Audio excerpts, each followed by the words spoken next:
안녕하세요. 수전정 박사의 정신건강 이야기를 담당하고 있는 김영희 권사입니다. 오늘의 이야기는 이 세상은 정말 말세인가? 낯선 얼굴들이 빼곡이 차이는 방에 무심코 들어갔을 때 가장 먼저 눈에 띄는 사람은 누구일까? 연구에 의하면 그것은 멋진 배우나 미남 미녀가 아닌 아주 험상궂게 생긴 얼굴이라고 한다. 늘 위험에 대비해서 언제라도 도망가거나 싸울 준비가 되어 있는 우리의 감정내가 바짝 긴장되어 있는 탓이다. 이 감정내는 우리가 태어날 때부터 있어서 아이들은 배가 고프거나 몸이 아플 때 엄마가 보이지 않는 위험 시에는 울어대었다. 숨을 쉬고 심장이 뛰고 온도를 조절하는 숨골의 기능과 함께 이런 생명의 기본적인 역할을 하는 두뇌를 아래층 두뇌라고 데니얼 시걸 박사는 불렀다. 이에 반해서 아이가 출생 후에 엄마의 얼굴을 외우고 말을 따라하고 걸음마를 배우면서 대소변 가리는 것을 익히려면 아래층 두뇌의 감정을 조절하고 엄마가 가르쳐준 대로 규칙을 따르며 판단을 할 수 있는 전두엽이 발달되어야 한다. 학교에 가서 공부를 하고 교회에 다니며 보이스카웃에서 합리적인 사고를 익히면서 전두엽은 점차 성숙해 가지만 20대 중반까지도 미숙한 상태이다. 새해가 밝으며 타임즈에서 새로운 편집을 기도하였다. 낙천가들, 즉 optimist라는 제목으로 만들어진 빌 게이츠의 작품이다. 최근에 연이어 터지는 끔찍한 사건들로 인해서 비관에 빠진 사람들에게 희망을 불어넣어주고 싶어서이리라. 수십 명의 목숨을 한꺼번에 앗아가는 총기 사건들, 연이은 허리케인의 피해, 캘리포니아주의 화재 등등 이런 나쁜 뉴스들은 드라마틱하게 사람들의 주의를 끈다.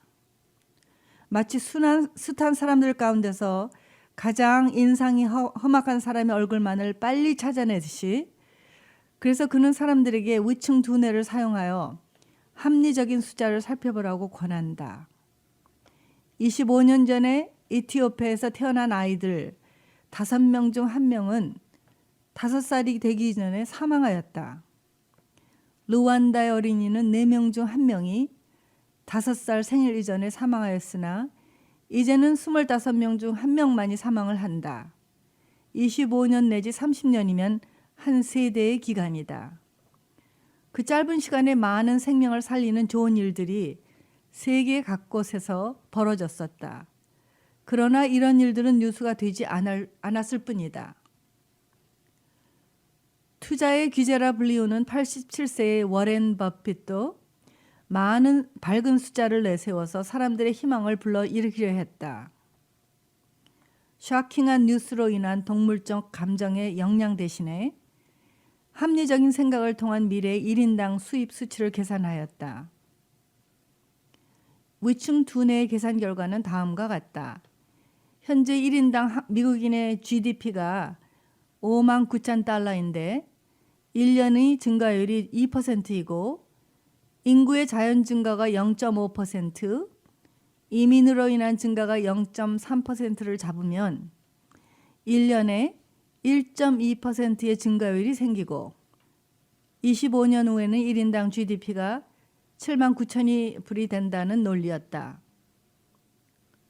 즉 바로 다음 세대에서는 현재보다 2만 불이 불어난 부유함을 모든 미국 국민이 누린다는 예측이었다. 버펫이 태어났던 1930년경의 제일 유명한 부자는 락펠러였는데 그는 현재 우리가 즐기는 다양한 즐거움을 누리지 못했었다. 그 큰 원인을 그는 창의성과 생산성에 두었다. 예를 들어서 과거 80%의 국민들이 종사했던 농사일을 현재는 2% 사람들이 해내는데 이유는 트랙터, 씨 뿌리는 기계, 비료, 현대식 탈곡기 등등을 사용하는 것도 상관이 있다. 자신이 살아오는 동안의 1인당 수익이 6배나 오른 것을 본 그는 앞으로도 모든 국민이 충분한 부를 누릴 수 있으리라 말했다. 단 부자가 자신보다 못하는 어린이들에게 도움의 손을 펼치던 한 해는 이는 심리학 박사의 말대로 현대 인류는 예전에 비해서 더 오래 살고 더 건강하며 더 잘 먹고 더 영리하며 더욱 안전한 삶을 누리는데도 비관적인 생각을 갖는 이유는 뉴스의 성격 때문이란다. 왜냐하면 뉴스란 갑작스럽고 불길한 일들, 화재, 총격 사건, 상어 출몰 등등이지 18만 명이 가난에서 벗어났다는 등의 조용한 인식이 아니기 때문이다. 뉴스는 이미지나 이야기거리이지 이상적인 통계가 아니다.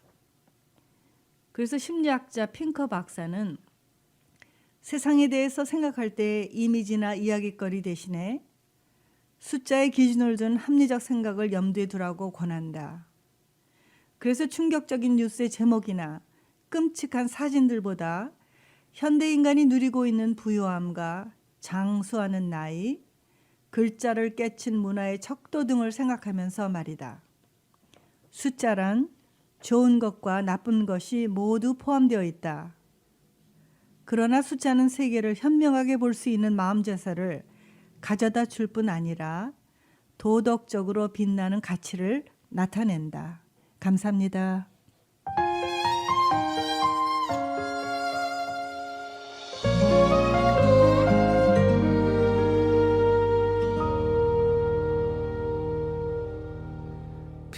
빈손으로 왔습니다.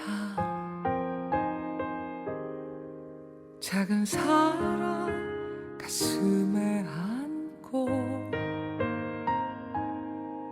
순종하며 왔습니다. 가슴이 움직이는 대로 이곳에 왔습니다. 나를 버리고 내려놓을 때 내 안에 넘치는 사랑을 보았습니다. 작은 순종에 하늘 문을 여시는 그 사랑에 눈물 흘립니다. 나 이제 이곳에 살아갑니다. 당신의 사랑 나누며 한 줌의 흙이 되기를 이곳에 나를 묻고 내 생명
여기다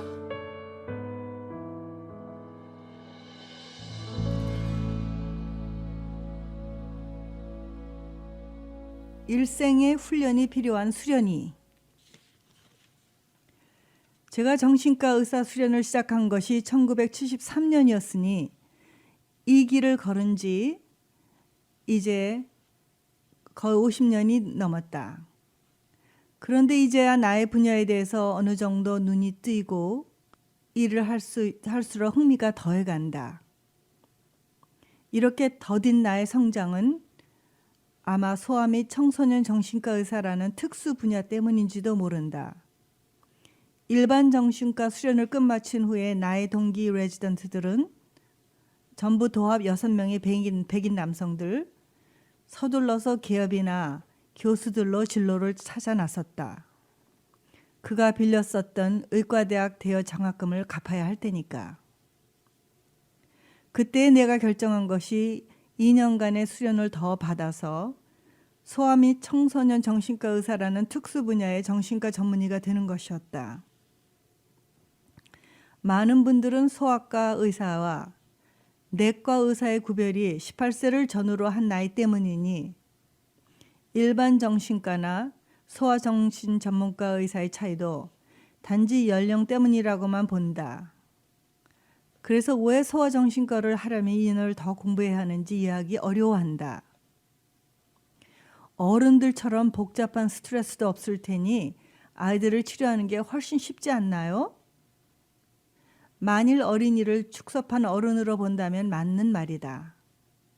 중세기 그림에 보면 어린 아이들이 어른들과 똑같은 얼굴에 키와 몸집만 축소되어 있듯이, 그리고 이러한 무의식적 생각 때문에 아동 학대가 생긴다.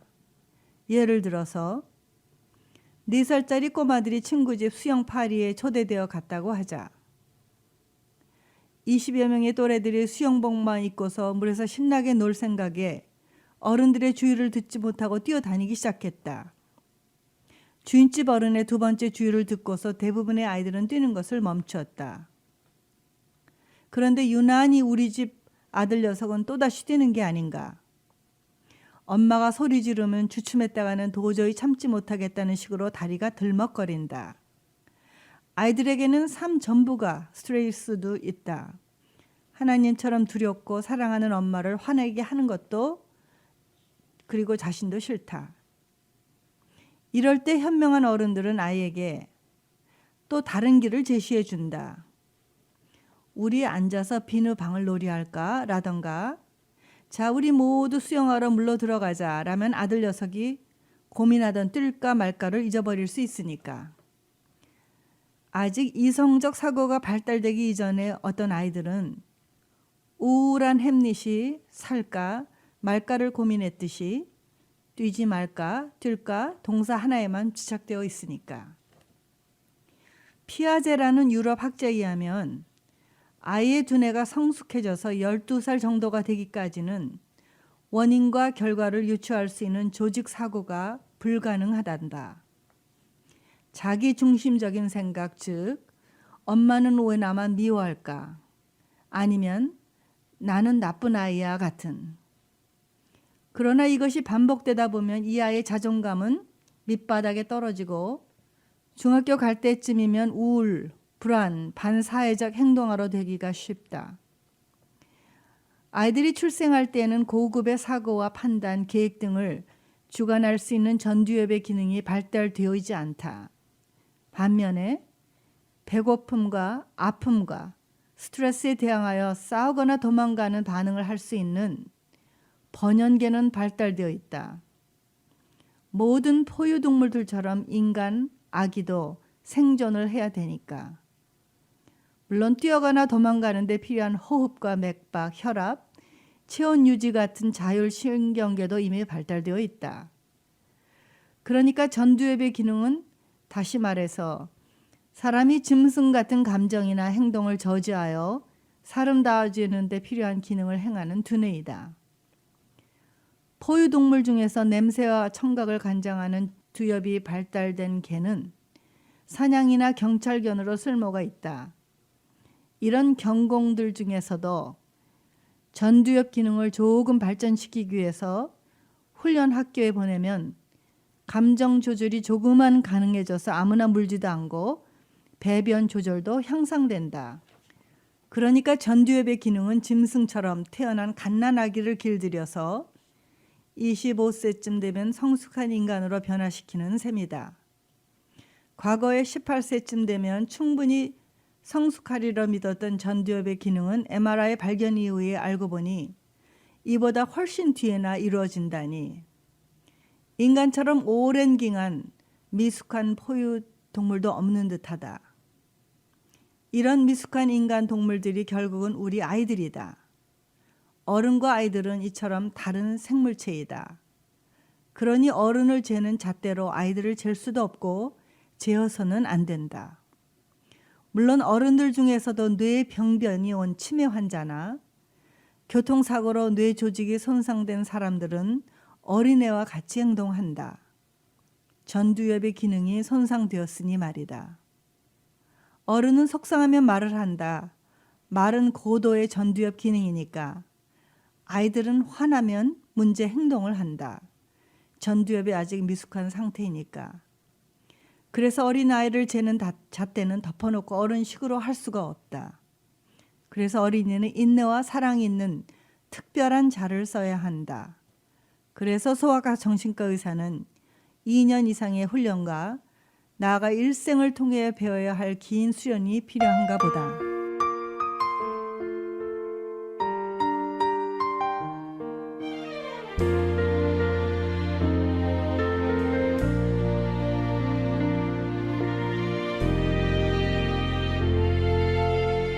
주님의 은혜로 살아가는 당신의 모습이 참 아름다워요.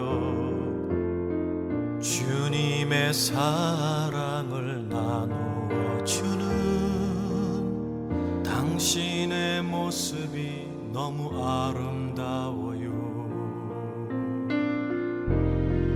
말씀에 순종하며 살아가는 당신의 믿음이 참 아름다워요. 주님이 맡긴 사명 감당자라는 당신의 모습이 너무 아름다워요. 하나님을 감동시키고 세상을 변화시키니 당신은 이 세상에 필요한 사람, 하나님이 좋아하는 사람. 당신 때문에 어두운 세상이 사랑으로 가득 차지요. 당신 때문에 하나님께서 더욱 영광 받으시지요.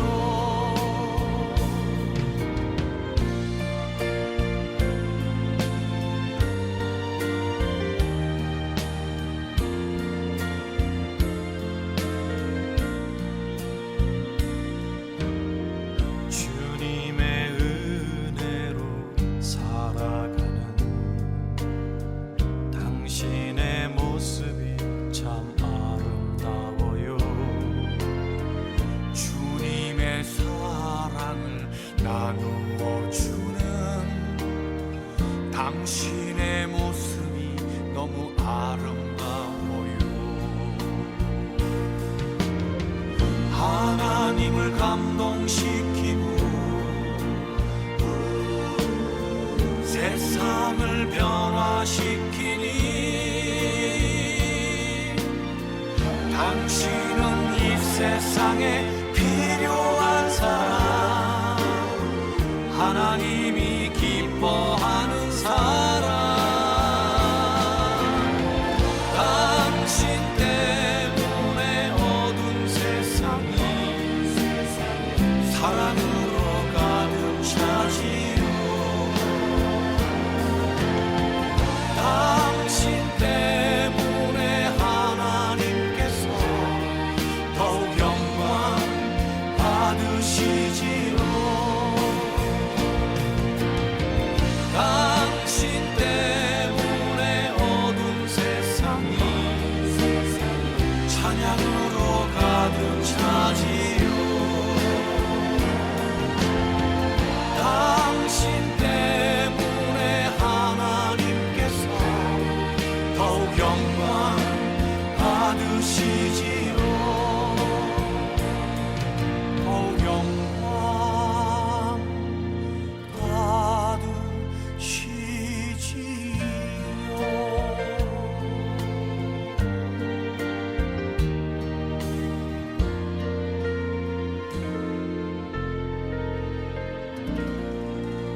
오늘 외래 사무실로 나의 환자 제이가 왔었다.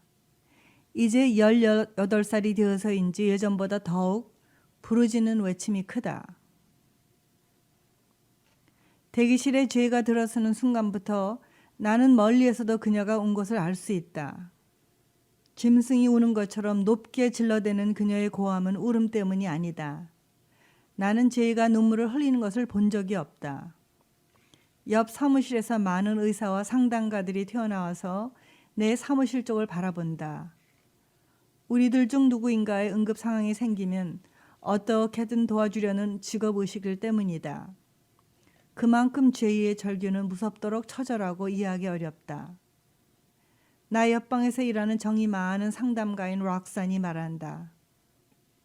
심한 자폐증에다 전신마비의 소아마비 환자라니 얼마나 마음이 속상할까. 데리고 온 아버지는 현역 내과 의사이다. 새로운 곳이나 새로운 사람 만나는 것을 그토록 싫어하는 제이를 내 사무실에 데리고 오려면 아버지는 몇 차례나 손등을 물려야 한단다. 휠체어 없이는 한 발짝도 움직이지 못하는 딸을 데려오는 날 아버지는 자신의 병원 일을 쉬어야 한다. 이제 17살이 되었지만 그녀는 가냘픈 몸매와 크고 겁먹은 듯한 눈동자 때문인지 나이가 훨씬 어려 보인다. 그러나 화가 나서 소리를 지르거나 아버지의 손을 물려고 몸부림칠 때에는 무섭게 강한 힘이 생기는 듯하다. 그래서 이제 엄마는 제이를 나에게 데려올 수가 없다. 하기는 처음에 그녀를 보기 시작한 8살 때에도 내가 주차장에 내려가서 차 안에 앉아있는 그녀를 보아야만 했었다. 외할아버지 외할머니 그리고 엄마까지 3명의 어른들이 지켜보고 있는 자동차 안에 그녀는 앉아있곤 하였다.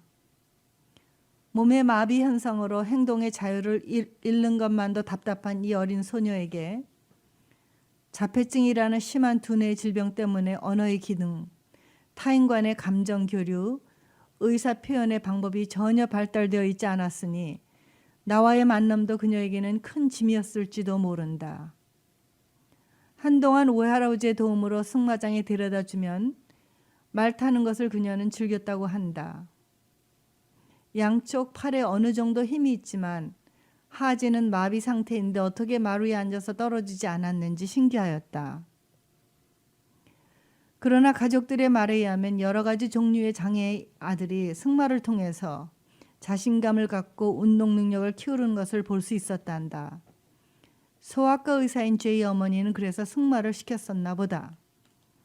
그러다가 할아버지는 제이를 데리고 말 태우러 가는 것을 그만두시게 되었다. 변화를 싫어하는 그녀를 자동차로부터 말에게 데리고 가고 다시 말에서 내려서 할아버지의 자동차에 옮겨 태우려면 소녀의 저항이 너무 심했기 때문에 말에 올라타기만 하면 좋아하는데 그때까지 과정이 너무나 힘에 부쳐서 그녀의 엄마는 제이 형제들에 대한 걱정도 컸다.